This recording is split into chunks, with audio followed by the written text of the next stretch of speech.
कठिनाई थी, जिस कठिनाई का निराकरण करके एक ऐसा रिश्ता पुनर्स्थापित करने का प्रयास किया जो अखंड भारत की याद दिलाता है।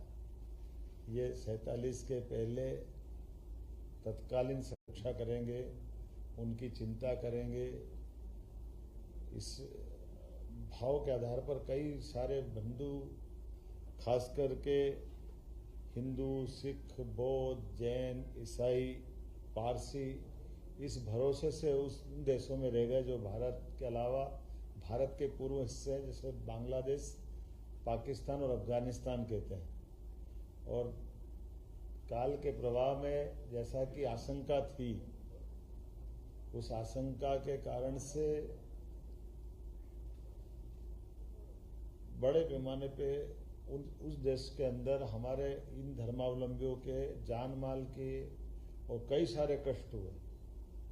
और इस कष्ट के बाद भी दुर्भाग्य से हमारे देश के अंदर लेने में अपने आप प्रतिबंध लगा दिया कि इनको विदेशी माना गया, जबकि मूल रूप से ये विदेशी नहीं है, ये मूल रूप से उस अखंड भारत के इस देश के हिस्सा। इनका कष्ट इतना ही था कि तत्कालीन सरकारों के भरोसे से ये वहां रह गए थे, लेकिन जो बनी हुई सरकारें, चाहे अफगानिस्तान की हो, चाहे पाकिस्तान की हो या बांग्लादेश की हो, ये वो उनकी सुरक्षा की छतरी उपलब्ध नहीं कर पा रही। ऐसे में अपने कोई किसी का घर गांव छोड़ना बहुत कठिन जाता है। लेकिन ये हमारे लिए, भारत के लिए एक तरह से थोड़ा ये उदार मन का भाव जरूर दिखाई देता है सबके बीच में।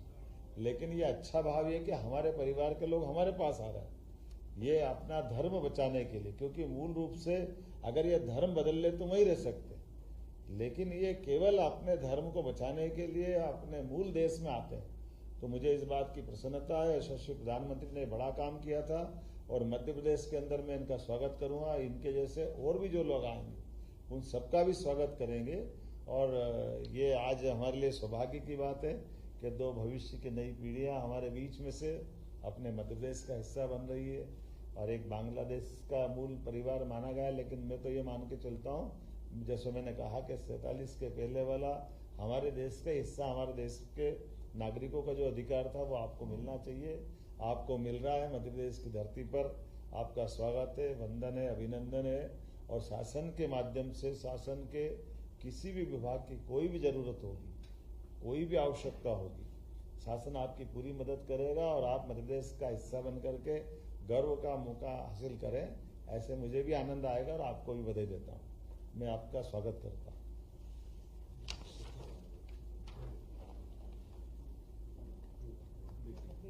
समीर मेलवानी। वाह समीर, बहुत अच्छा, बढ़िया, बहुत अच्छा। ये पहला सर्टिफिकेट समीर मेलवानी, दूसरा सर्टिफिकेट संजना मेलवानी और तीसरा सर्टिफिकेट राखी दास। वाह, बहुत बहुत बधाई। आप कहाँ रहते हैं? सर मैं स्टेज ग्रुप में एज असिस्टेंट प्रोफेसर ज्वाइन किया। क्या बात है? सर मैं हैको पंचायत। आप कहाँ रहते हैं?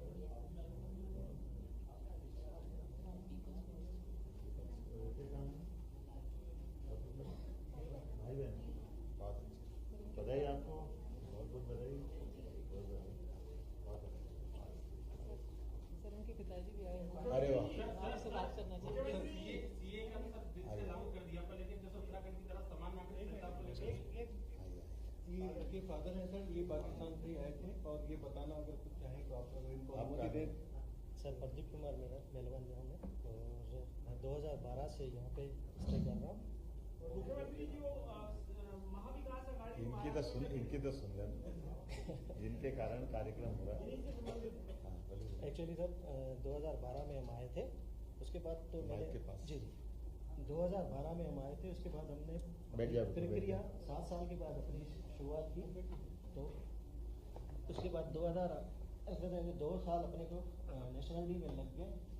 अभी जो मोदी जी ने जो अभी 2015 से हमारे लिए जो सरल किया, यानी अपने को तो आधार कार्ड भी नहीं बनाना था, तो उसी वजह से क्या है सर, बिजनेस भी नहीं कर सकते थे, न बच्चों के लिए कुछ कर सकते थे। तो मोदी जी की वजह से 2015 से इनके आधार कार्ड भी बन गए। अपना काम भी हो गया और प्लस में अभी जो ये प्रक्रिया जो शुरू की गई है ये तो ऐसे समझे जितनी तारीफ की जाए उतनी कम है। तो मैं तो इसके लिए सर धन्यवाद कहूँगा मोदी जी का और सीएम जी का और सारे ऐसे समझे डिपार्टमेंट का, पोस्ट ऑफिस प्लस में सेंसस, इनका मैं बिल्कुल आभारी हूँ कि इनकी वजह से ये सारी प्रक्रिया हो रही है। बहुत अच्छा, बहुत बढ़िया। मेलवानी